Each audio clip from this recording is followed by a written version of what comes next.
Matter of fact, I think he was He in was the armored. 7th Army Division, 31st Infantry. He was in armored. He was in a tank, I believe. Weren't many tanks up there because it was so far up in the mountains. Yeah, he said they had a lot of trouble getting around because it was just it wasn't. But I'm the pretty roads sure. were terrible. I mean, Yeah.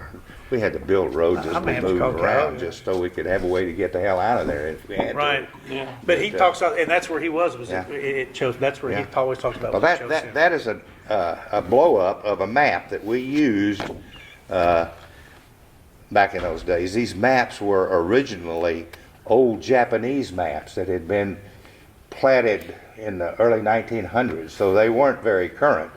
And but that's the best we had to work with in those days. And I had this blown up, and Wow. where you can This is there was a place here when I was with the 5th Marines, and when we moved up from Ham Hung, which is on the coast. I want to go ahead and start this. Oh. That'd be my luck. He'll say something. You know what? We need to remember that. Look, I talk about this all the time. That's quite all right. I talk to high school kids and come over here You to just college go and talk right to ahead.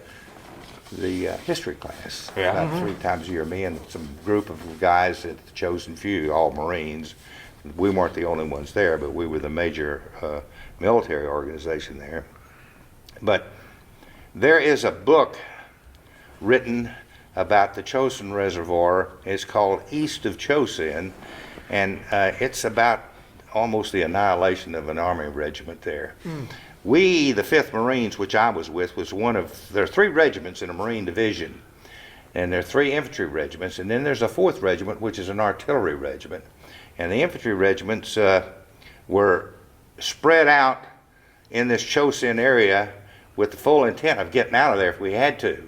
Our division commander wasn't on too good speaking terms with the Corps commander at the time, General Allman, who was given that 10th Corps by MacArthur as a combat unit. He was really the chief of staff of General MacArthur in Tokyo. But when we made the Incheon landing, they formed what they called the 10th Corps to give him a command in Korea. Well, I mean, it's not, history doesn't record that that's exactly what happened, but we all know it did happen that way. Right. Because he was a George Patton wannabe, far from being a George Patton. But he commanded the 10th Corps, and in this 10th Corps that we had here at Incheon was the 1st Marine Division, the 3rd Army Division, and the 7th Army Division. And the 3rd Army Division was down south along the shore, providing logistics and supply support for the 2 units that were north, which were the 1st Marine Division and the 7th Army Division. And when the 1st Marine Division moved from south at Hungnam, which was about 60 miles south of here, approximately, road miles, the 5th Marines went around the east side of Chosin, and that's the outfit I was with, the 5th Marine Regiment, and we set up defensive positions out in this area right here, where this peninsula goes out into the lake or the reservoir, and the Army came up and relieved us. They were under strength. They weren't well trained, and so they took our positions. And but then when they took our positions were on top of the hills, so that we could see in front of us, behind us, and we had the high ground. The Army pulled back off the hill and got down on the south side of the hill, the lee side of the hill, and anybody sitting on the top could, pop them. So they got overrun and just got almost annihilated. And the guy that was commanding that unit was Don Faith. He got the Congressional Medal of Honor he got killed up here. But he's doing the best he could do with what he had. But they pulled us 2 days before they got wiped out. They pulled the Marines out of there, moved us back here, and moved us over here, and in a place called Udamnee. And this is where the 7th Marine Regiment was. And so we left them sitting out there. We moved back over here. It took us 2 days to go this across the lake, really, but we took this road around up here, and that's where we were when the Chinese came across and invaded. And we first we didn't have the first contact with them, but that's whenever it really hit the fan. I mean, they were all over. They were all over us, and we had been. MacArthur had led the world to believe that the Chinese were not in North Korea. In November the 10th, which was 57 years ago, a couple of days ago, on Marine Corps birthday, we ran across some Chinese and took them as enemy, took prisoners. And, you know, we have reported we've got these Chinese from these outfits, and this is their units, and they're down here. Oh, no, you guys, that's not true. That's not true. There are no chinks up here. We call them chinks. Well, didn't they have something like 20 divisions? They had, amassed oh at the yes, border? was it 300,000 of them. It was huge estimated, and Marines had about 22,000. Yeah. And so they, you know, MacArthur's G2, or his what they call not G, we call them G2, but they were their unit. They were the units that provided the intelligence for the whole 8th Army, which was all throughout Korea, kept denying that they were there. And they were, but boy, when they came over, it was like 20 to 1. Odds were something like 20 to 1. And we fought our way out of here. This famous pass, Tong Pass right here, this where you see this heavy curve in the road, the Marines had an outpost set up there with one company, and these guys were their primary job was to keep that pass open. So if we had to come down this road and get the hell out of there, we had some support to keep that pass open. Well, they surrounded these guys, and for like 2 days they were up there, you know, just fending for themselves. And but they were able to hold that pass, and we moved 2 regiments of Marines, the 5th Marines and 7th Marines, down this pass into Hagaroo. Now, Aggies will love this. My commanding officer of my regiment, the 5th Marine Regiment, was commanded by a lieutenant colonel named Ray Murray. Ray Murray was a graduate A&E, and this was in the Eagle in 2004. It's the story of Ray Murray. He died a couple of years ago, but he was a lieutenant colonel at the time, the only Marine lieutenant colonel commanding a Marine infantry regiment. The table of organization calls for a bird colonel to have that job, but he was tough. He was tough. He was a hell of a Marine. He was a good leader. He just was the man for the time, and he got a Navy Cross for this. Should have gotten a Congressional. Chesty Puller, who commanded one of the other regiments, the 1st Regiment, was down here they were at Coterie, and they had a 1st Marine Regiment down here, and they were to block so that we could all come out from up here and get down through this pass. And Chesty Puller commanded that regiment. He got a Congressional Medal of Honor. My personal opinion is that Chesty should not have gotten that Ray Murray and Homer Litzenberger, the guys that commanded us up here, should have gotten something more than Navy Crosses, but they didn't get it. That's the politics of the military. But anyway, that's the background of where we were and how we got there. And this occurred on Thanksgiving night, 1950. We had some hot chow and you know, turkey and dressing and that sort of thing, and it was cold. I mean, it was 65 below zero wind chill, and here we are. We're up there. We don't really have the clothing necessary to protect us. We didn't have thermal boots that year. We had what they call snow packs, which were just like tennis shoes with kind of a cloth legging up to just a middle calf. And you know, you stop walking, and we were walking in snow sometimes at hip deep. If you stopped and sat down for 30 minutes, you die. This guy right here, I saw him personally do this. He was the senior officer of our outfit, and as we were coming down this road here to this pass, it took us about a day and a half to get up that way. That's only about 15 miles. He would walk up, and this road is just loaded with men and equipment. We brought everything out that we had, tanks, cars, vans, whatever we had. And we would have to stop at every little turn in this road and break a roadblock. Say we're coming up this place right here, okay? as we made this turn around this right here, we had to knock the enemy off of this hill here so that we could clear it, make this turn, and go to the next one. And as we got to the next one, we had to knock them off of hills over here so that we could make that turn and get up here. And so there was like 5,000 guys on the road with all their equipment. And he's walking up and down the road, kicking guys, making them stand up. Guys sit down, just go to sleep. We hadn't had sleep in a couple of days. And he would walk up and down and kick their butt and get them up on their feet. And these trucks were loaded down with dead bodies. The guy gets shot, we put him up in the truck, and 30 hour later he's frozen stiff. And you want to be up there with that guy? Get off your ass, man. Come up here and, walk around, do something. Don't go there and don't lay down and go to sleep. I mean, he was just tough. You could see him just walking miles and miles back and forth for this whole trip down the mountains, just keeping guys from freezing to death. I don't know how many lives he saved, but he sure did. He was a great man. Wow. I talked to his wife whenever he died. I called her out in California, and he retired in Oceanside, and they named a boulevard in Oceanside after him. And he was quite a guy. And I think a whole lot of him. Great deal. Well, go back and Aggies will like him.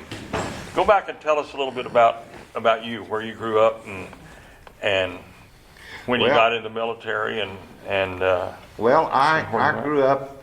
I was born in Kentucky, in Jenkins, Kentucky, just north of Harlan County. Everybody's heard of Harlan County. Yeah. And my mother was a nurse, and my daddy was a coal miner. And it was back during the Depression, and nobody had anything. I mean, we were real hillbillies. I'm talking about real hillbillies.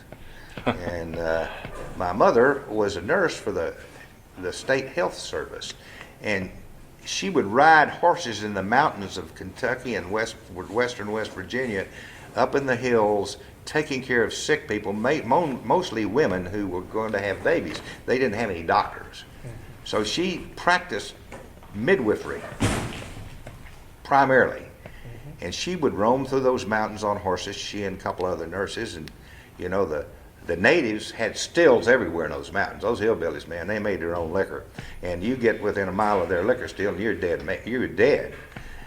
But my mother was never felt like she was ever in any trouble, because they would show up all of a sudden when they were needed. Like a horse would throw a shoe up in the mountains, and out of the hills, out of the woods would come 3 or 4 old hillbillies with their long rifles and their long beard. The stereotypical person that you think of when you think of that hillbilly. And they'd change the horseshoe on this horse, and send the girls along their way. Well, my daddy was a coal miner, and he had been a coal miner since he was a kid. And this was back in the days before John L. Lewis formed what became known as a coal miners union. So they worked for the coal mining company. You remember that song, "I Owe My Soul to the Company Store"? Yeah, Tennessee Ernie Truly, it truly was this. They would pay the company store. You go to the company store, you pay your bill at the store, and then they give you what was left. And I remember as a kid taking 2 old gallon buckets, about like so. You used to pick blackberries in them, and we would go down to the company store, and they would back up a flatbed truck with bags of rice and beans, and they'd spoon out a bucket full of rice and a bucket full of beans. And I'm a little kid, 7, 8, 9 years old. I walk up the hill toward my house, which was a company house, which was 4 rooms, and a white 4-room house. And every house up the side of this hill to the mine shaft is where all the miners and their families lived. And in between these 2 rows of houses was a wooden slat walkway. You've seen those in old Western movies. Well, this was just a wooden slat walkway, and you hear people coming and going on those slatted woods. I can sometimes hear that today. And every day, once a day, a whistle would go off, and everybody would come pouring out of the houses, up the wooden steps, up the wooden walkway, to see who didn't come out of that mine. So you can imagine the stress that were on the families and the kids, because the conditions these guys worked in weren't very good. And my dad was one of them, and all those guys were drunks. They'd have to get drunk to go down in the hole. So by the time my dad was 20 years old, God only knows how much liquor he had drank. And he was an alcoholic, died a young man, and we left Kentucky in 1939 and moved to Arkansas, where my mother's father had a cotton farm. And her stepmother had owned this 5,000 acres of land, and when she died, she had no children of her own, so she left the farm to the 4 kids. Each one of them got 2,500 acres. And one of her brothers was a career military, so he didn't want his place, so he sold his land to somebody. My mother didn't live there. She sold her land to someone. So when we went back to Arkansas, we lived with my grandfather and my aunt, who owned 2,500 acres still, and we stayed there about a year. And then my mother, I had 5 brothers and sisters. There are 5 of us, 4 brothers and sisters, or 3 boys and 2 girls.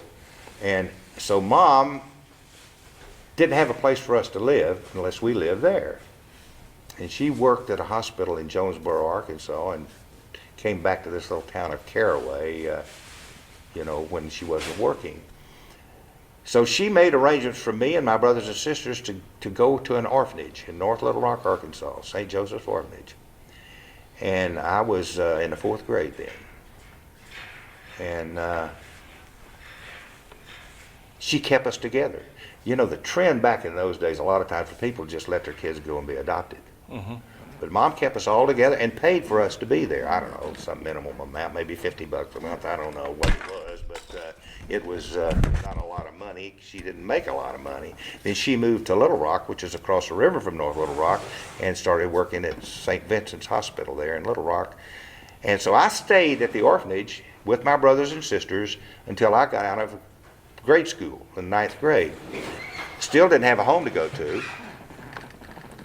And this was in 1944. And I went to a boys' boarding school. It was a Benedictine monastery run by the Benedictine monks in a town called Subiaco, Arkansas. And I went to high school there for 4 years, private boys' school. And it cost me $300 a year, and I worked my way through school, waiting tables, cleaning floors, very active. I played football, I boxed, I was president of my class 1 year, secretary of my class 1 year. I was very active on the school paper, wrote the sports for the school paper. And I played quarterback on the football team. And in 1948, I graduated. In the meantime, my mother had bought a house. And my brothers and sisters had come to live with her then. So out of high school, I had a scholarship at the University of Arkansas to play football. And I went up to, I followed the wheat harvest that year. Make more money, make some money following the wheat harvest. And I followed it until we got to South Dakota, and then it was time for me to go back to Fayetteville for preschool workouts for the football team, and I hurt my knee, and I never got to play a down of football. I'm only 17 years old. I didn't have a daddy to counsel me. I finished that semester, and I joined the Marine Corps. My uncle had been a Marine, and I wanted to be a Marine. And a lot of people don't get to do what they really want to do, but I was lucky. My mother saw that we stayed together as a family. I got a wonderful education at that school I went to. Everybody got a scholarship those days and still get them today. And I went in the Corps on active duty for a year, and I got out in '49, December '49, and I was in the reserves. And Marine called me on active duty in July of 1950. I was out in about 8 months. And I was still in the reserves. Back in those days, you had what they call obligated military service. When you were 18, you had 8-year obligated service, and it didn't make any difference how you did it. You were obligated until you were 26 years old. So a lot of guys never got drafted, so they never called them, but you were obligated in any event. And so they called me on active duty in 1950 in July. On July the 27th, I'm in Dallas. I'm working for Lone Star Gas Company. A friend of mine who's went to school, high school where I went, was an engineer for them, and he got me a job there. And I was a timekeeper on the construction crew one day.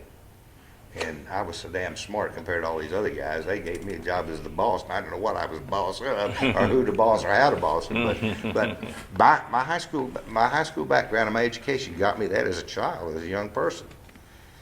And so on 27th of July, they called me on active duty. I went to Little Rock, drove from Dallas to Little Rock that night.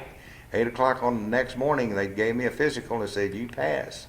11 o'clock that night, I was on a troop train, headed for Camp Pendleton, California. And I got to Pendleton, and they classified us and gave us shots and all that stuff, and said, "You classified, you're ready to go into combat, my friend." And I said, "Oh God, don't tell me that. I don't want to do that. Let me go somewhere else." Well, the Marine Corps had really been just almost dysfunctional after World War II. They cut them back to such a degree that they couldn't even put a full division in combat. The best they could do is a brigade, which is a little bit larger than a battalion, and they kept bringing people from around the world just to get enough regular Marines, that they could put a unit in Korea. And they put the 1st Marine Brigade over there in early August, and it was when the Pusan perimeter, I don't you talk about the Korean map, but Pusan's just a little bitty place down in Southeast Korea, and they had all of Korea but that. And they sent that Marine unit in there with the Army, and they held them.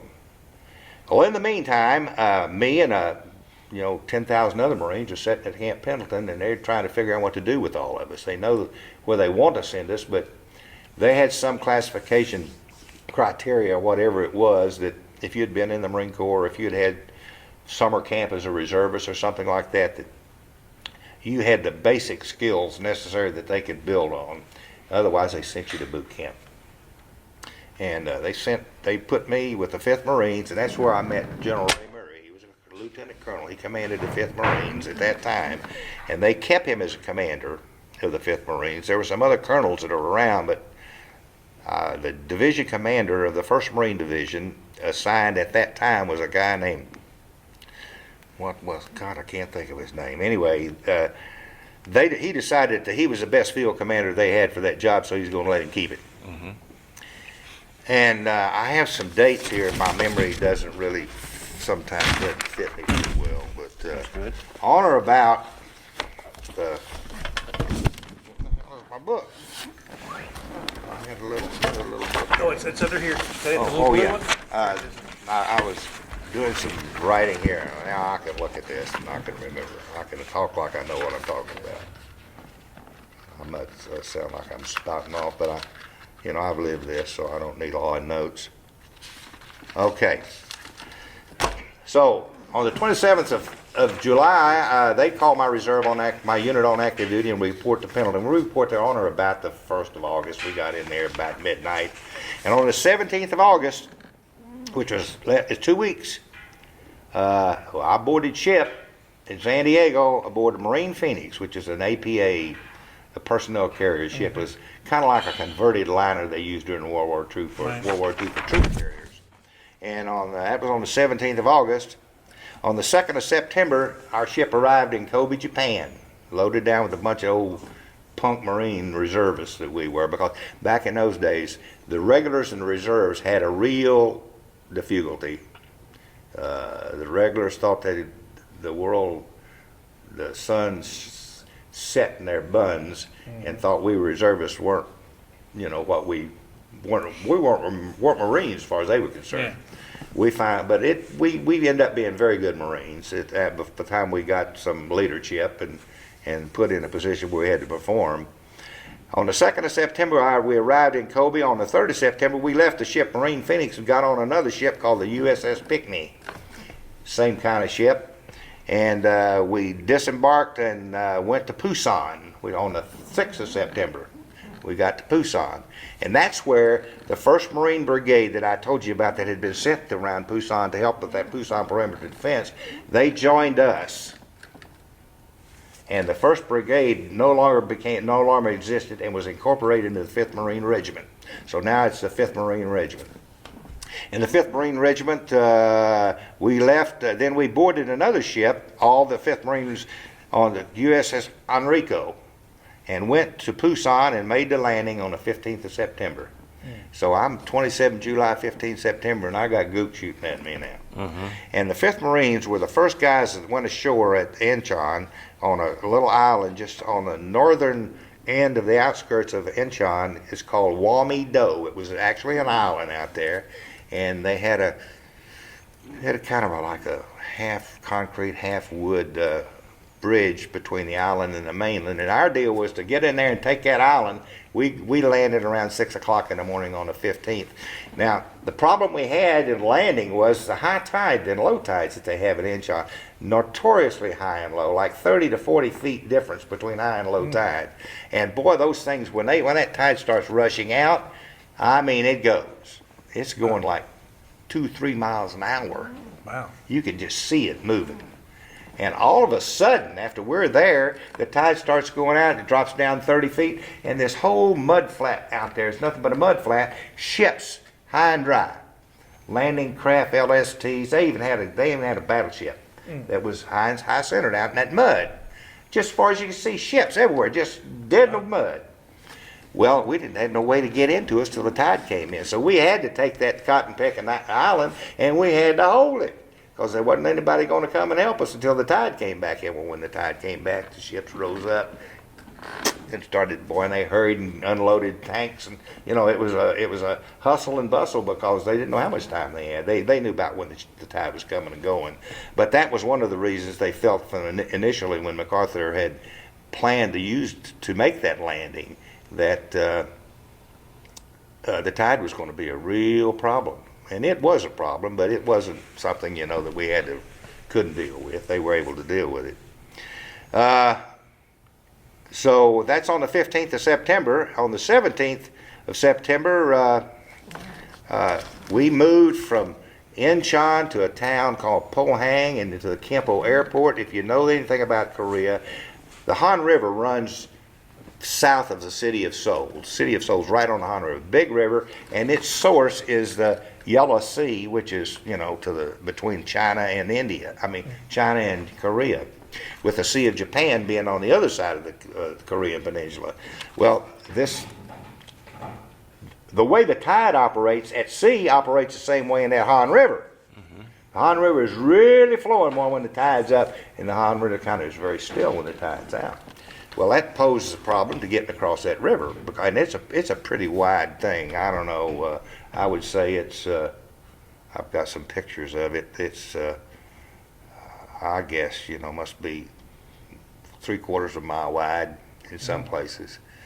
But we were able to move up and take Seoul, cross the river with very little difficulty, and move to take Kimpo Airport, which is on the south side of the river, move across the river to the city of Seoul and the outskirts, and until the 18th of October or 16th of October, we were sitting there taking Seoul, taking the hills around Seoul, a lot of street fighting in the city, a lot of destruction, messing with refugees. It was just really almost something that's hard to believe that many people were displaced, and we had to take care of them too. We had to feed them to get them to do the things we wanted them to do to get out of our way, and then after we took Seoul, on about the 17th of October, I think, we went back to Incheon. The whole Marine Division went back to Incheon. As we were going, a little side story, as we were going to Incheon, the 1st Cavalry Division was relieving the 1st Marine Division, and we're coming down this road, and it's dusty, and we've been in combat now for over a month, and we think we're pretty salty, and here comes these fresh Army boys riding trucks, and we're walking out, and they're riding up in these 6x trucks, and you've heard of what Marines think of Navy corpsmen. Marines think Navy corpsmen are real Marines, and they're glad to be able to have that title. And some of those guys are tough. They're gutsy. They do a good job, and they defend the honor of the Corps. So we're walking out, and these guys are riding up, and there's this 6x truck full of boxes, and they've got a guy riding shotgun on this thing. He's sitting up there with his M1 gun, And he's happy as a pig in mud. And he made some comment. These trucks are probably moving about 2 miles an hour. And he says, hey, look at those elevator operators, referring to us as our Marine uniforms with the stripes down. And boy, this Navy corpsman, he was a big old red-headed fellow from Oklahoma named Ray Larkin. I'll never forget him. He just went ballistic. He jumped up on that truck and he kicked that guy's ass. And he threw him out of the truck and started throwing these boxes off. And then the truck's now empty, and there's not any Army guy going to do anything, there, because we're locked and loaded. Yeah. And you know what's in those boxes? Totally. Army jump boots that have zippers up the inside. Well, the Marines, we wore boondockers, which they had the little shoe about the right, and then we wore the leggings around our legs, instead of the boot. That canvas legging or the leather. Well, what happened was that night, the funniest thing, we set up that night in camp before we moved on into Incheon, and everybody's walking around with a pair of boots around there. I got a pair of 7s. Anybody got 9.5s? And before the night was over, everybody had a pair that had a pair that fit them, But that was funny. Everybody had new boots. Well, as we went aboard this ship, and now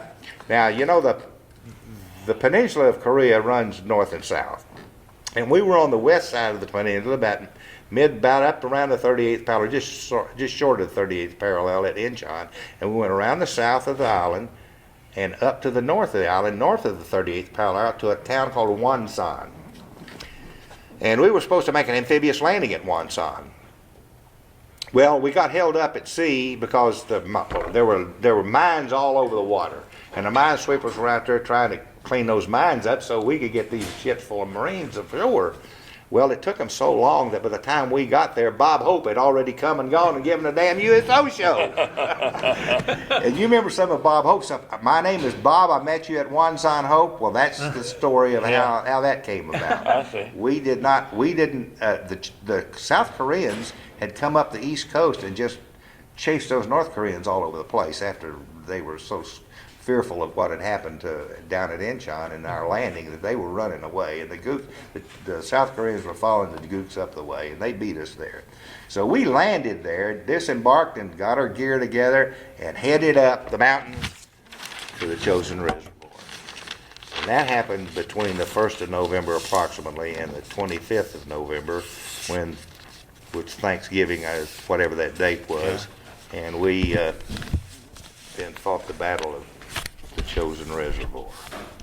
Well, talk about some of your battles and your resistance and some of the more memorable ones and the more scary ones and all that. The first thing we did, we made that landing at Incheon, and we had some old World War II salts with us, guys who had been in World War II, had made amphibious landings, and they were our senior NCOs. At that time, I was a corporal. And I was a communicator, telephone communicator. My job was to provide telephone communications wherever we were, from whatever unit I was to the unit up the next level. And I was assigned to Charlie Company, 1st Battalion, 5th Marines at Camp Pendleton when they assigned me to the 5th Marine Regiment. And I was going to be a company wireman, and my job as a company wireman would be to see that the company commander had telephone communication with all of his platoon leaders and any other units that might need to have his communications, like outposts. We use sound power telephones for that short communications. We use a battery powered two-pair telephone line for other communications. And it was our job to lay the telephone lines, to troubleshoot the telephone lines, to maintain the switchboards that these telephones run into, and that was our job. Mm-hmm. And wherever we had to go, whatever we had to do, and how we had to get it done, that's what we had to do. Now, when I got to when we got to Pusan, before we went back aboard ship, and they were assigning units and changing units and everything, they reassigned me to headquarters and service company of the regiment. The headquarters and service company is where the regimental commander and his staff is, and out in front of him are his 3 infantry line companies with each battalion having 3 kind of line companies. So we had to provide communications from the regimental CP to each one of these battalion CPs, 3 of them up front, whatever the distance of them, wherever they were.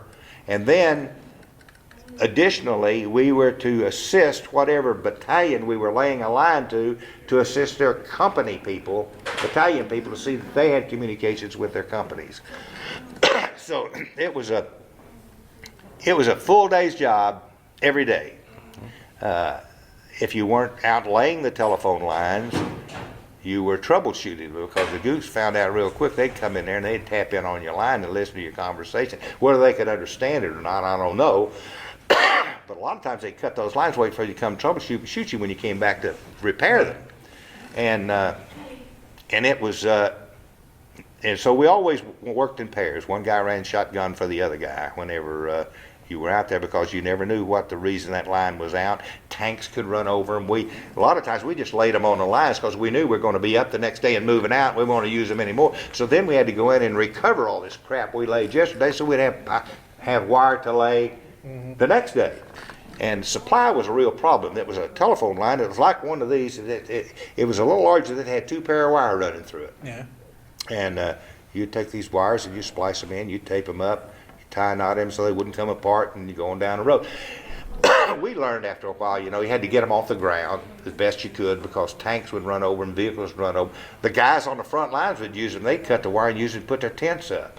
Yeah, use the guy wires for a damn pup tent, until they started digging holes. Pup tents weren't very popular, so they started digging holes instead of living in a tent. About 2 days after that, and that was all that was. But there were some times when I personally had some difficult times. One time, a funny story, but it was tragic in what it could have happened. My friend who was a wireman with me on my wire team was from Kyle, Texas. And his name was Freddie Sturtevant. We called him Stud. He was a little bitty guy. Tougher than a boot. Smart. And Stud and I would go out, and we could lay our telephone lines in about half the time the other guys would. We were always duffing off because he's been waiting for these guys. We didn't volunteer for anything. I learned long in the Corps, you don't volunteer for nothing, unless it's a kind of a death knell if you do. And but Stud and I were out one time, and we were laying a telephone line to the 1st Battalion. They had 3 companies on this big ridge line, and then there was a draw between this ridge line and another one, and it was like maybe 500-600 feet down and up. And at the bottom of this draw was a swift running creek river.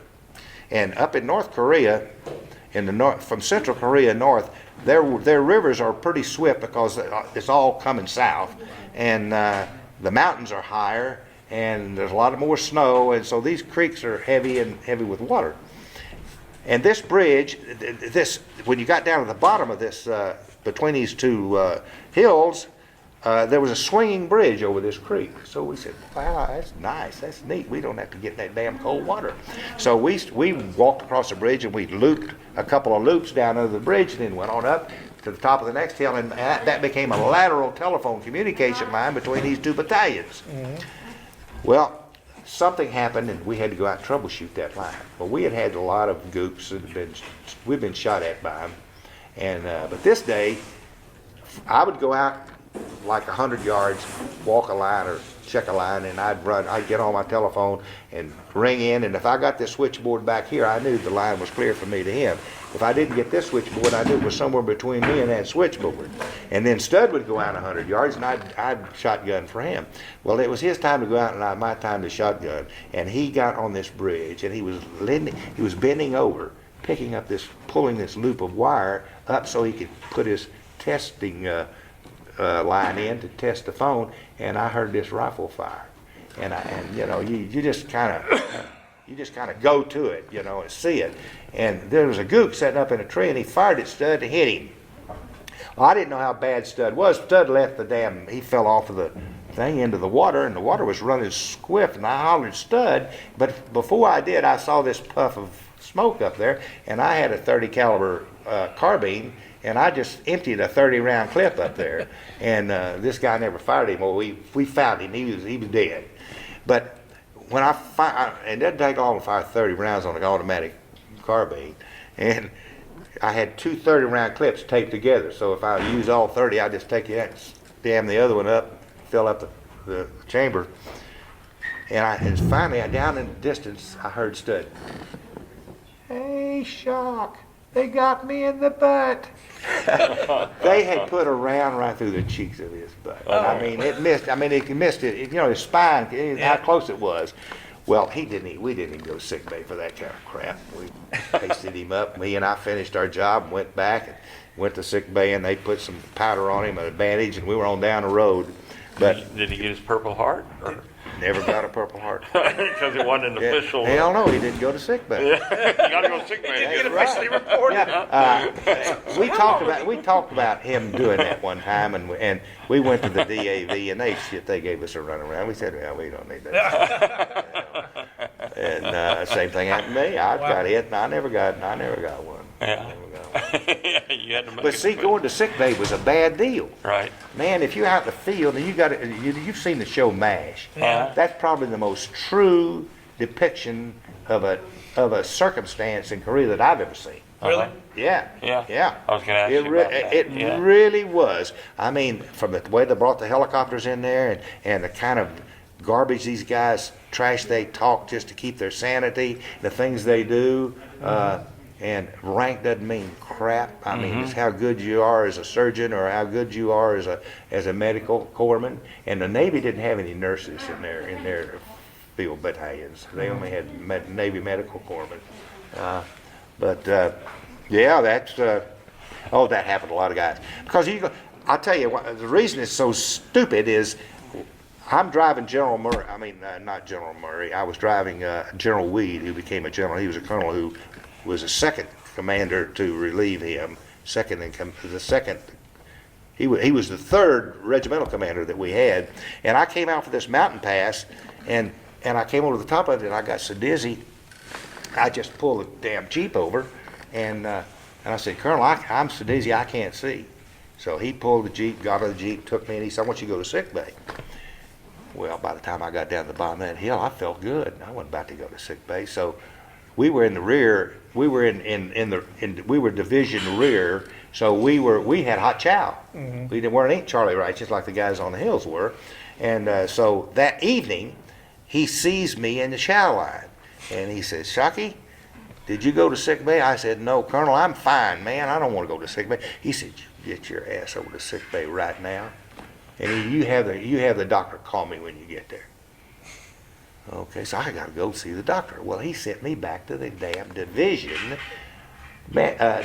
medical facility.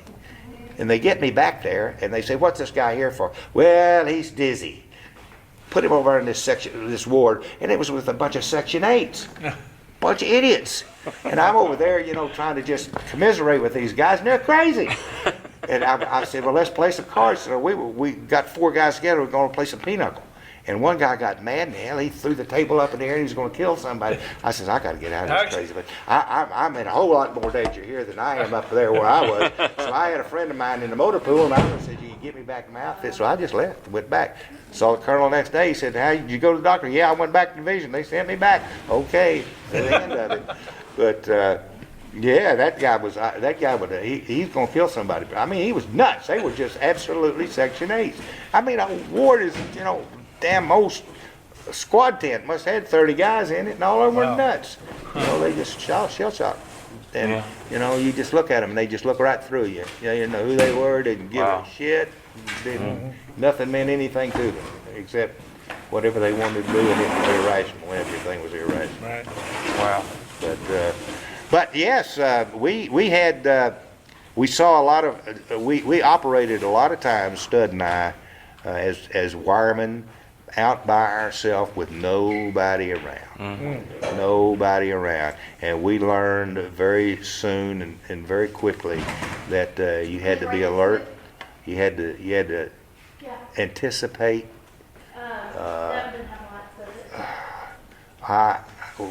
One day we were laid a telephone. I had gone to lay a telephone line to the 2nd Battalion, and they needed some help for the battalion guys to help us communicate with the company commanders and platoon leaders.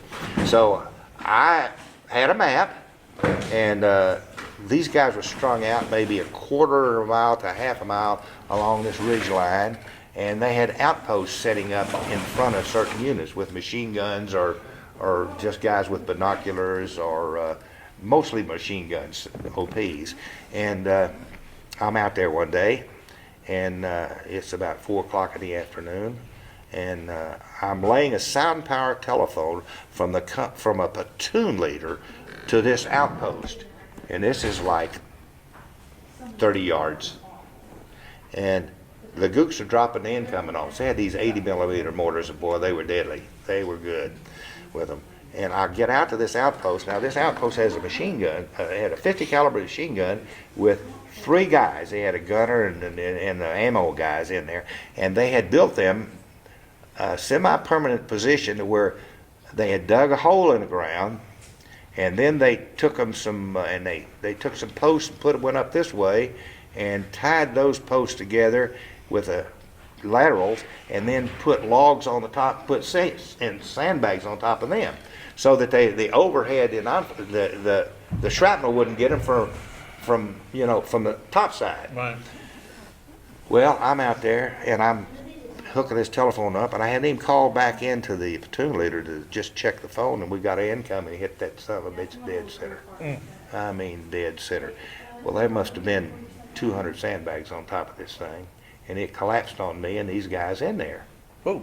And the Gooks in the meantime made an advance and took over that position on that hill.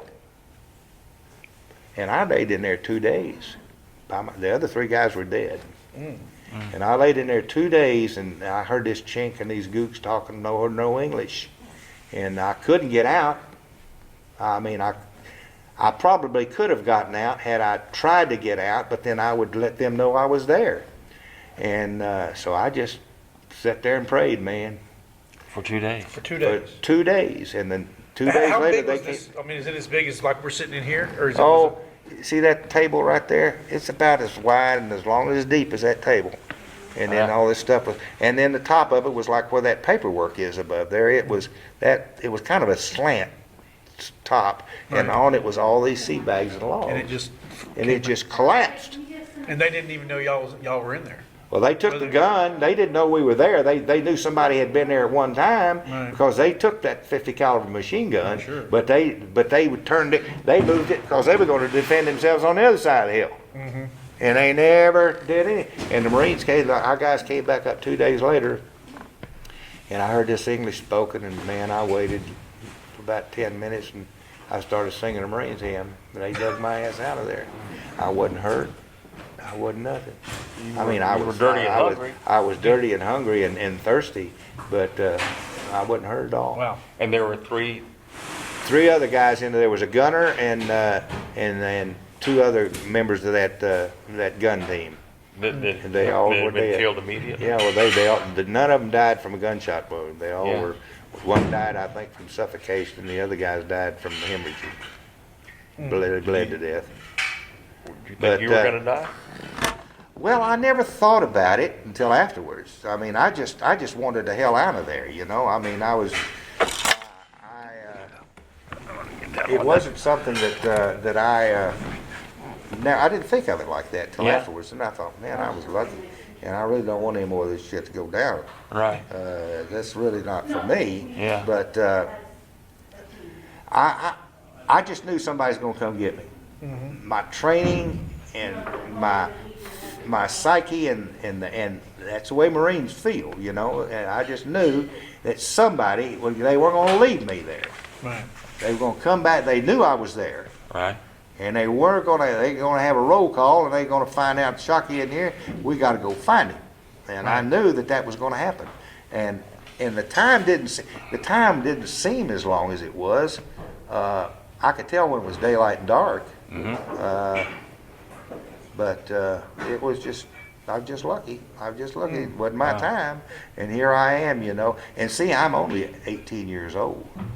I'm only 18 years old. Oh my God. And I sit back and think, you know, all that's happened to me in all the years since I'm going to be 76 in December. And And I thank the Lord for it every day of my life. And I thank the Marine Corps for training me the way they did to make me have the desire not to give up and know that something's going to happen, because that's the way it's supposed to be. They're supposed to come get my ass. Right. Yeah. Right. And they do. When we came out of the Chosin Reservoir, we brought truckloads, literally truckloads of dead, frozen bodies, and buried them down. And they took when we got down to Hung Nam, they took on the coast. They took a front end loader or a road grader, or one of these things. What do you call Yeah, them? that's front end. Yeah. Front end loader, and dug a damn hole in the ground, a trench probably 200 yards long, and put these guys in there, and we buried them. We tried to go back to get them a lot of times since, and North Koreans wouldn't let us go there. We know where those graves are. Right. We located those graves. We located the grave of every Marine we ever buried, but they wouldn't let us go back up there. General Ray Davis, who won the Congressional Medal of Honor at this pass right here, was a former commandant of the Marine Corps, and he's gotten people over there now, and they brought back some, but they haven't got a bunch of the guys up here. They haven't gotten that far north. Right. But he was a Chosin Reservoir vet, and but I was trained to survive, and well, you know what they say. Marine's best friend in his gun, and his buddy on his right, and his rifle, not his gun. His buddy on his right, his buddy on his left, and the buddy behind him. He knows they're there, and that's Right. if everybody feels that way and acts that way, you're covered. Everybody's You're gonna come covered. out You're okay, covered. But So how long were you? When did you leave Korea? I left Korea in July of 1951. Where'd you I go? was there a year. I went to the hospital, and I got amoebic dysentery. I came back to the States aboard ship, and I had amoebic dysentery, and we came in at Oakland, and they sent me and a few other guys to Oakland Naval Hospital. And I stayed there for about 3 weeks before they got me where that's contagious. Yeah. And they wouldn't about to let us, we were quarantined on the hospital, and they wouldn't even let us go on liberty. Yeah. And then when we got to go on liberty, the people in Frisco really treated us wonderful. I mean, we'd go get our liberty cards. By now I'm made buck sergeant, and I'm a salty old guy with my ribbons on my shoulder and all that. 18 years of age, already a salty old I guy. just made You're just 19. I turned 19, and when we would go on liberty, they'd give us freebies. You want to go to the top of the Mark Hopkins Hotel, go top of the Mark for dinner? Fine, let's go to the top of the. We'd have passes to bars, passes to restaurants, to go to the theater. There's just so many things you could do in Frisco, and we never paid a dime. They just gave us passes to everything. Tell you a little story about the bar. Well, first I'll tell you a story about the top of the Mark. When I was in Korea, there was a piano player that came to Korea. You ever hear the song Misty? Mm-hmm. Okay. Mm-hmm. The guy that wrote that song is a black guy, and I'm trying to think of what his name is. Earl Garner. Earl Garner, the piano player. He came over on the USO show, and I just loved that song. And I loved to hear Earl Garner play. He just got a beautiful touch of the piano. And I had taken piano when I was in the orphanage, and when I was in high school, I'd played the piano. I don't play it now. I can read music, but I always wanted to be able to play a lot better. So good piano players always got my attention. And so when I got back to the States, and I was at the Oakland Hospital, had a chance to go see Earl Garner at the top of the Mark. Well, I asked Earl Garner when I saw him in Korea, I said, you haven't written any words to that thing? He says, no, I've never written any words to this song. I said, well, that melody is just beautiful. And he said, well, I'll probably write it someday. Well, believe it or not, this is true. I'm at the top of the Mark, and Earl Garner is playing the piano. And he gets up after a while, and he says, folks, he said, come up here, Johnny. And he said, folks, this is my friend Johnny Mathis. He said, I've never written words to this song before, but Johnny asked me a number of years ago if I ever wrote them, he wanted to be the first one to sing them. So tonight he's going to sing this song for the first time. Is that right? Oh, my goodness. And you were there Johnny to. Mathis sang Misty for that first time. Wow. Now talk about And the he- Lord taking me to places I ought to be at the And right he was, time. and he was the first one to really Yeah, sing yeah, it and yeah. record it. I mean, it's Yeah. been done a lot. Yeah, it's Nat been- King Cole did yeah. it, and a lot of other people did Johnny it. But his Mathis was sang that song the first time to the words that Earl Garner wrote for him to sing at the top of the Mark Hotel, and that was about July the 24th or 5th in 1950. Oh, and the lyrics are as Oh, beautiful it's as the. beautiful. As Every the, time I go to a dance, I request somebody to play Misty for me. Yeah. Yeah. I'm Now so another little nasty. story about that. That's a great story. There's a bar in Frisco called it's called the Longhorn Bar. No, it's called the Horseshoe Bar, and the bar is shaped like a horseshoe. And we're wearing, back in those days, we wore cotton khakis in the Marine Corps. And if you starched them as heavy as you could get them starched, and they'd fold them, and then you'd steam them just before you put them on, because if you wear them for 30 minutes, you look like you've been sleeping in them. So I'm sitting at the end of the bar where there's a jukebox, and you can speak into the jukebox, and they play the song you want. That's high tech, even back in I was gonna say, 1950, man. And sitting across the bar is this great, big, good-looking, black-headed guy, dark-headed, wavy, curly-headed fella. And I'm sitting there, and I'm drinking pretty heavy. And there's nobody sitting with me. Nobody can sit on my right. I've already arranged that. And my friend is sitting on my left, two Marines sitting there, and we got our khakis on, and we got our hats off. We're inside. Marines never wear hats inside. And this guy keeps looking at me, and I says to this buddy of mine next to me, I said, Ted, that big son of a bitch over there's got his eyeball on him, and I don't know if he's queer, if he wants a piece of my ass or what, but you keep your eye on him, and I'm going to keep my eye on him. Well, after a while, he gets up and starts walking around the bar. And he's getting closer and closer, and I says, Ted, I'm going to hit him high, and you hit him low if we have to. So he comes over, and he puts his arm on my shoulder. And he says, hey, Sarge. And I look around and I say, yeah. Is your name Shockey? And I say, yeah. Is your name Gannon Shockey? And Gannon's my middle name, and that's what they knew me by when I grew up, because I'm a junior, and they call my daddy Hubert, call me Gannon. And I knew that was somebody from my past. Yeah, well, if And somebody to to know call that me name. Gannon, because everybody, in the military, they call you by your last name, Shockey, you know. Yeah. And he said, well, my name's Jack Waits. He and I played football together. He was a running back on our football team in high school. Wow. He owned this bar. And I said, God damn, man, where'd you get all the money to buy something? He said, my rich aunt died. She owned this thing. She left it to me. Wow. Well, I drank till I left Frisco there, you know. For nothing. You got no bar But tab I there. tell you, I had a good time in Frisco, and everything, you know, life was good. Life was good. So go ahead. I left there, and they sent me down to the Balboa Hospital in San Diego to get me finally checked out, and so I could go home on liberty. Yeah. And so I went down there and spent 2 or 3 days going through the paperwork and all that bureaucratic stuff, and I came home on liberty. I'm on leave, and Did you go back in the reserve or stay on active I was duty? in the reserve. I Yeah. was in the reserve. Yeah. And so I decided I wanted to go back to college. And so I went back to Little Rock, where I was from, and enrolled at Little Rock Junior College. And it's UALR now. And I went to school there for a year. And then my name came up. See, I'm not 26 years old. I'd only had 21 months on active duty in the Marine Corps. And those son of a bitches, the draft board sent me a notice that I was come down for examination. And I said, you're out of your goddamn mind, man.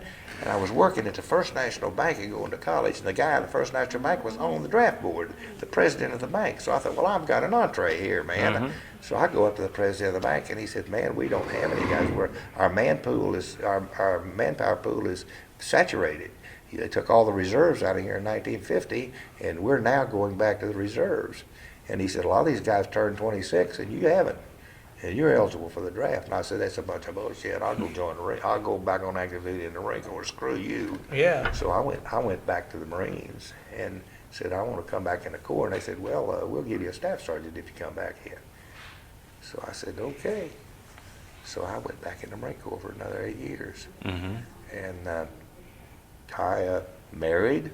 I met my wife in Dallas before we were called on active duty. And I married her. We had 4 kids. And I spent a lot of time on the career when I was in the Marine Corps. I ended up being a comm chief at Camp Lejeune for a while. Mm-hmm. And which was a good job. It was like managing a telephone company in the town of a couple hundred, like managing a telephone company that's as big as Bryan College Station. We had 250,000 people there, 250,000 Marines. Right. By that time, when I went in, he only had 70,000 in all of the Corps, you know, when they called us on active duty. But I stayed there until I went on recruiting duty, and I went to Indianapolis. And I recruited Marines for the PLC program, Platoon Leaders Class program. It's competed back in those days with the ROTC. Mm-hmm. Nowadays, the Aggie Corps has both Marines, Army, Navy, and everybody in it. Mm-hmm. But back in those days, we would go into all the universities and talk the freshmen into join the Marine Reserve. We'd pay their school. They'd go on a summer cruise, camp in the summertime between the freshman, sophomore, junior, senior, and get a reserve commission when they graduated. And I worked the state of Illinois, Indiana, and Ohio, recruiting Marine officers at these universities. Heck of a job. I mean, it was really a lot of fun. And I recruited a few generals over those, guys that ended up being generals in the Marine Corps. Yeah, stayed in, a bunch of colonels. And but I from that day forward, I've been a friend of the Marine Corps, and I've done a lot of things to work with them. And I'm just one old gung-ho Marine that can't do anything except live my past. And So what did you do after your 8 years? I got out and went back to school and went to SMU and went to work for an advertising agency in Dallas, the old Tracy Locke Company. Worked for them for a number of years. And then I had Frito-Lay wanted me to come to work for them, so I decided that was one of our accounts. It was the old Frito company back in those days. They had merged with Herman Lay down in Georgia. And I worked Frito for a while, and I was disenchanted with them. And I finally ended up in the steel business and selling this pipe and tubing and oil patch. And then my brother-in-law and I went into printing business in Houston together. I see. So where we could be our own bosses and do what we wanted to do. Make some good money at it. Yeah. And that's the last thing I did. Yeah. But and all along the time, I've been very active in marine things. I'm a life member of the 1st Marine Division Association, which is just a bunch of Marines that were served in the 1st Marine Division at one time or other. Right.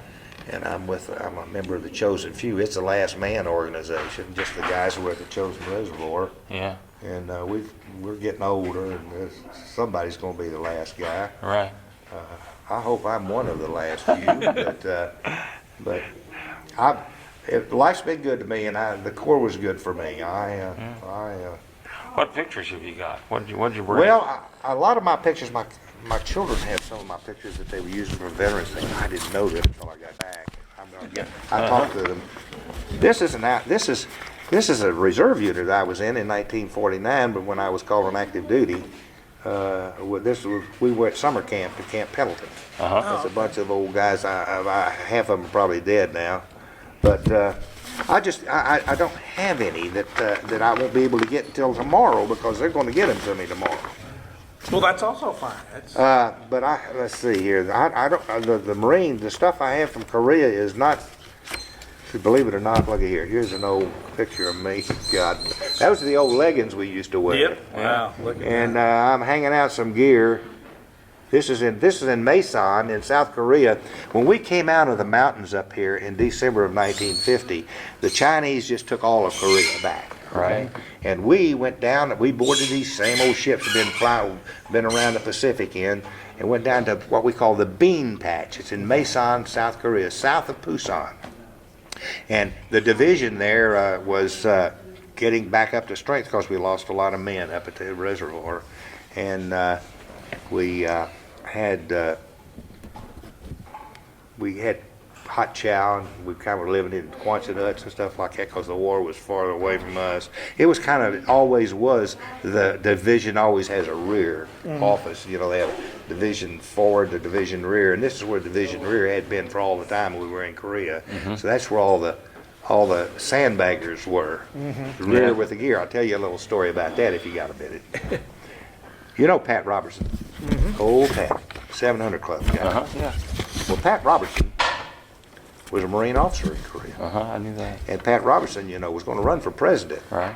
But you know why Pat didn't run finally? Because there was a guy named, another second lieutenant that had gone through PLC class in Officers Candidate School with Pat Robertson. And his name is Pete McCloskey. Pete McCloskey's a lawyer from graduated from Stanford, and he lives out there, and he's written a book called The Taking of Hill 610. And if you like to read something really exciting about, it's got some combat in it, but this book was really published back in the days when Pat Robertson was running for president, and he called himself a combat Marine. Oh, yeah. Okay? There's no such thing as a combat Marine. No Marine ever, that phrase never entered the terminology of any Marine ever. Right. But Pat Robertson designated himself as a combat Marine. Well, that was the wrong thing to do with a fellow that knew about him, like Pete McCloskey. So Pete was a representative from California in the House of Representatives at the time.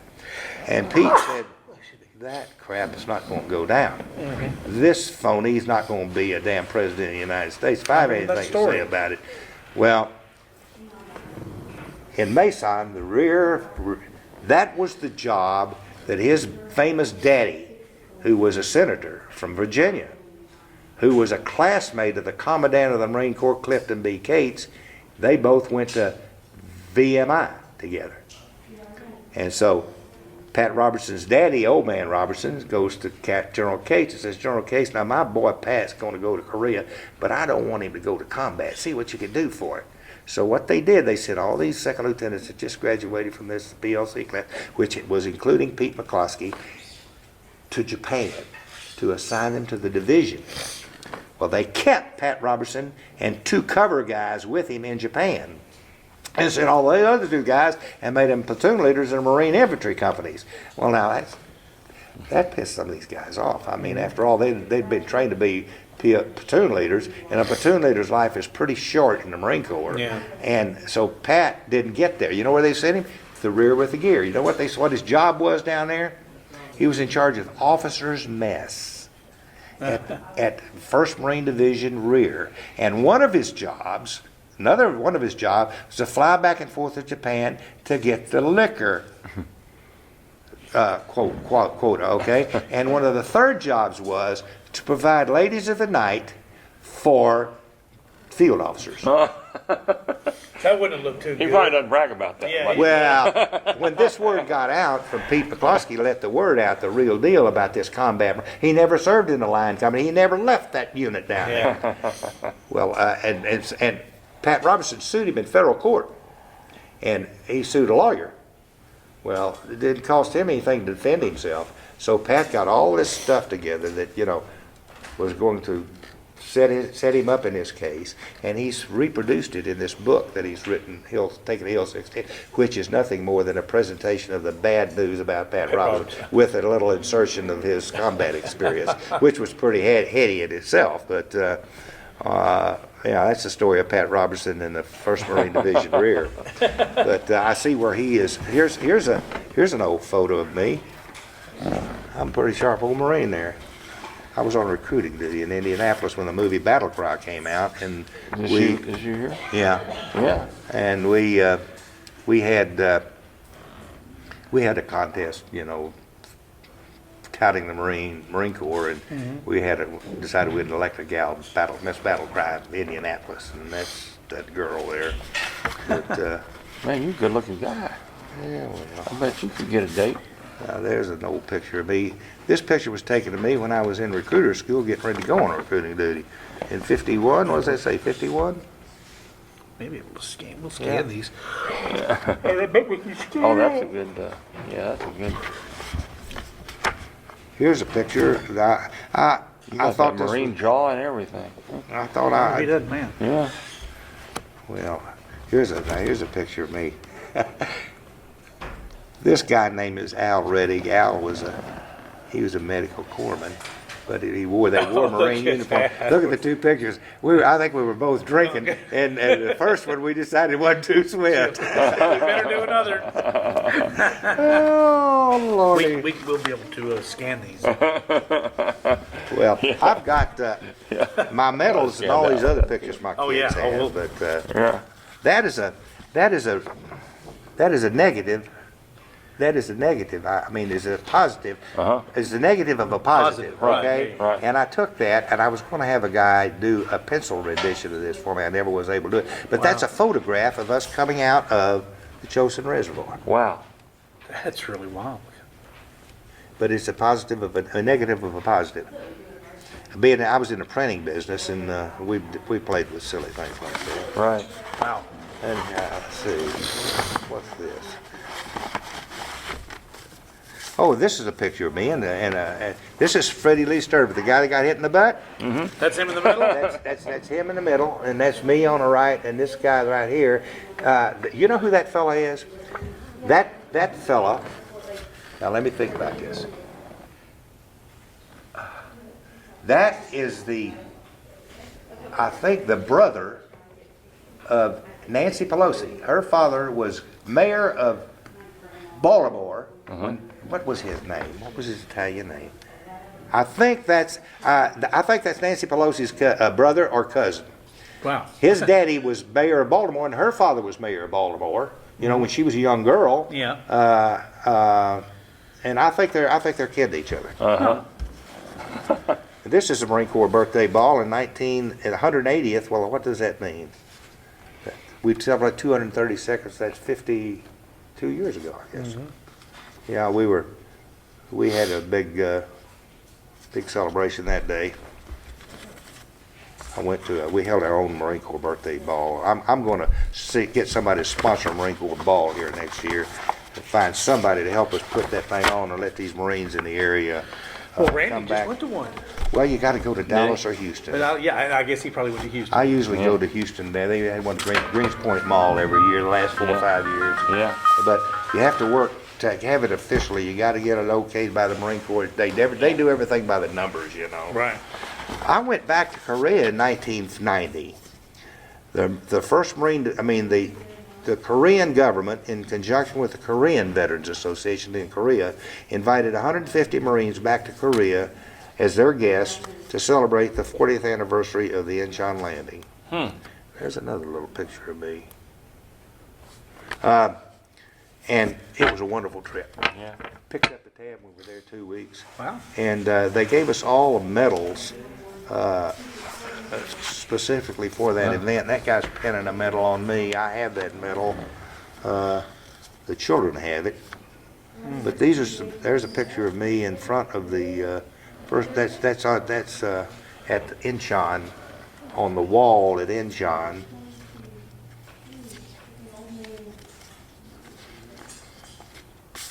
Oh, wow. These are some of my old buddies. Now this is a bunch of fellows that remember the Chosen Few in Houston. We all get together occasionally, and some of the guys come up here and we talk to the graduating to the high school classes around. The college history classes. Here's some pictures taken aboard ship coming home. That's on the bow of a ship called the Randall, USS Randall, and I'm smoking a cigarette, and I was the only one that could light a damn cigarette on the bow of a ship at sea going 30 knots or 20 knots or however fast we were going. And this is a table. Have y'all ever been to service? No, ever been to service? I wasn't in service. Well, in the Navy, Navy ships go like this. Ting, ting, ting, ting. Right. Well, Zigzag. they generally have metal tables in the Navy. and you stand up at these tables where they have a lot of people on board. You know, like they have 5,000 Marines they got to serve them, and their chow's going 24 hours a day. They have these metal tables, and on the edges of these tables, they have lips about this high. Right, so and they that's serve you in trays, so when things slide around, and there's the tabletop. That's a long table. You can see the edge of the table to keep the Wow. trays from sliding off. when it Sometimes you reach down to get your tray, and somebody might have vomited in his, or the sea is rough, or you bite it. You go down to get a bite of your steak and get somebody's mashed potatoes or something. It's all slidden down Yeah. 3 or 4 people. Wow. We didn't have the best cameras back in those days. I've got some colored photographs. They just faded some off. But I was never a camera freak, you know. All these pictures were taken by somebody else. Now, there's an old helicopter that was a replica of a helicopter that they have at this museum. See, this museum goes up the side of a mountain, right on the Incheon coast. And they just built this whole thing up the side of a mountain, and off to the right and left of it are a lot of things like that Amtrak, and there's a helicopter that was there, and they even have now this is downtown Seoul. They have a big museum downtown Seoul with lots of heavy stuff like this on it, but they really treated us like kings, took us everywhere, and gave us everything for free. And that is the president of Korea at the time. That guy right there, that's my wife. My little wife, she spent a lot of time with this crazy Marine. How long y'all been married now? We'll be married 53 to what? 54 years. Wow. Be 55 years next June. Wow. Well, anyhow, if you want some pictures of Korea, this book is really a good one. There's another book, I don't know where it is. It's this book this is a book about the Battle of Korea, and there's lots of good stuff in here if you're just interested in, you know, pictures and stuff and data. Let's see, what is this? Oh, this is an article that came in 1997 in the Houston Chronicle about the chosen few. But there's one guy here, I'd like to see if I can find his picture. He's a good friend of mine, and this has become a classic. You know, I told you the guy that wanted to be was a wannabe Patton. Right. Well, let me show you who he is. Find his picture. I thought I just saw his picture. He had his gun and his pistol and his holster and all that stuff. He's an asshole. His name was General Allman, and he goes down in history as a great guy, but our Marine commander just refused to follow his orders at the time, because he put us out there, you know, dead in the water. He said, I ain't gonna do it. I ain't gonna do it. That's not a good order. Well, he was something else. But I never thought much of him. He was always here. Yeah, here he is, General Allman, right there. This is General Ridgway. Yeah. That's General Van Vliet, and that's our General Raymond, General Thomas. This guy was an enlisted man, started out as an enlisted man in the Marine Corps. Wow. And ended up commanding the Marine Division in Korea. He's a very, very smart man. But this is Allman, and he would, the guy would, you think you've got to have troops who admire you, who'd go to hell and back for you. How would you like this? Now, this is honest to God truth. In Daegu, Korea, in Central Korea, in March of 1951, I had an occasion to go back to Corps headquarters. At that time, I was the chief wireman for the 5th Marines. And I had to go back to arrange to get some what we call speed reel telephone wire. It's like a donut. When the wire came out the middle and it weighed about 60 pounds, it had about 1.5 miles of wire in it. It was a godsend. It was a revelation. It was a new thing. Boy, if I'd had them 6 months before, we could have laid telephone lines all day. Well, they wanted somebody from the division to come, so the division comm officer, a lieutenant, well, he was a Division 3 man, called up and said, told to ask our colonel, at that time was Colonel Hayward, he said, Dick, he said, I need a wireman down here. I want to send one of your wiremen, because you guys have been online more than anybody else, to check out this wire. And if we can, I'd like him to bring some back. So he came over to Radio Shack and he said, Shockey, what are you doing today? I said, hell, I'm not doing anything today, Colonel. My telephone lines are in. We let them so they won't get cut and won't get run over. And he said, I know. He said, I want you to go back to Corps headquarters. And I want you to see this guy. So I get in the Jeep and I drive there with my friend Stud. We go down to Corps headquarters. And the guy that we are getting ready to see is a lieutenant colonel, and he says, you guys had any chow yet? No? Well, come on, let's go to chow. I went over with him, and in the back of like an 18-wheeler was a dining room with silver, white napkins, and what do you call these things? Napkin holders. Napkin rings and And I'm talking about silver tea service and coffee service, sterling silver. And that was a dining room for General Hallman. And you could bring guests in there. And it was always open with full service. Guys in white jackets serving you, you know, some black guy. That's what he wouldn't dare use a white man. He had to be condescending as he was. And Yeah. he's had all blacks working in there with him. We'd already integrated the Marine Corps a long time before then, and I just couldn't believe it. I just couldn't believe it. I mean, he's like 40, 50 miles behind the lines. And then he was a Corps commander. He had 4 division commanders under him, commanding 4 divisions, and wondering why they just didn't want to even see him. If he was, you know. Many a time he came to the 1st Marine Division and the field officers never even showed up. Shit. To see a regimental commander in the Marine Corps, he had to go to the regimental commander's place. He didn't go back in the rear to see them. He came up to see them. And he would always come up and he would have a medal for somebody. You know, he'd get a picture of him pinning a medal on something. One lieutenant colonel refused to accept the Silver Star. He took it off and threw it down because it was a fiasco. It was a farce. And he just took it off right there and threw it down right in front of that general. wow. I would know. But that's what junior officers thought of that clown. And we enlisted men thought the same of him. Anyhow. Well, this is all. The problem that we have on this show is to Time. figure out time. You know, you can do but this is good. You want to just keep all this stuff and decide what you want, Yeah, if it's okay. Yeah. and then if he wants to Now, bring some more with I've got a him, big picture. yeah. What I have out front, I brought this picture. It's about like so. Okay. And it is a signed print by a Marine colonel who has been known or thought of by everybody in the Marine Corps as the official artist for the U.S. Marine Corps. And he has drawn and rendered every major battle the Marine Corps has fought, major battle.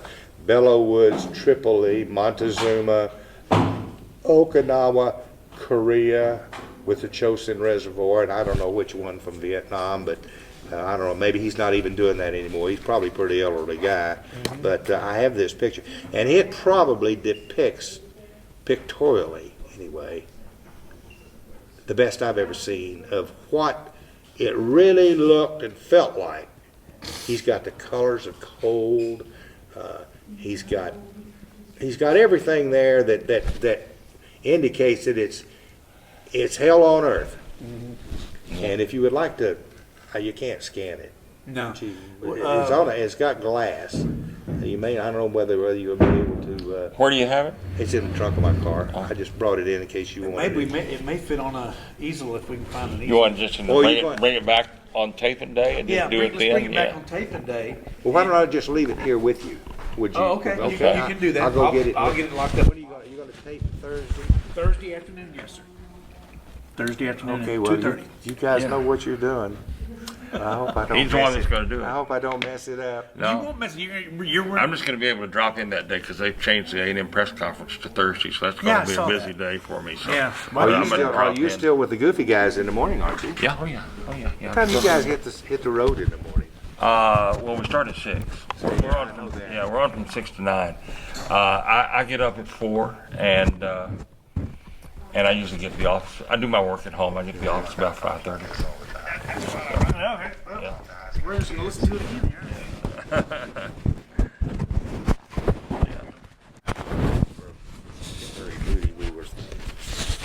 We were changing some instructional material, and so they said to me, Shockey, I had been in headquarters Marine Corps for about 6 months at one time, and they said, you know anything about the telephone operators in D.C.? And I said, well, hell, I don't know. What do you want to know? What am I supposed to say? Sounded like somebody was setting me up. And I said, no, I don't know anything about them. But anyway, he said, well, I'd just like to talk about something, I'd like for you to come on our show, and let's just talk about what Marine operators do at Quantico when they're used to have to dial out and get DC to make a long distance call. Mm-hmm. And they always had to talk to the operator. Right. So, and at one time, I set up that system that they used there. So I'd never done it myself, except in setting up the system itself and in the process that they used. And so I get on this radio show with him, and the first thing he says, "Have you ever had a date with a DC operator?" Well, I knew that's why he asked that question earlier. Yeah. And hell, I didn't even know what they looked like. Well, what these Marines were doing, they were making deals with these girls to meet them for a date. And they'd meet them at a certain place. They'd drive by, and if they weren't good looking, they'd leave them standing. So the word got out around D.C. Those Marine telephone operators down at Quantico are hustling our girls and mistreating them. That's funny. I'll be standing there waiting. Oh my God. That's horrible.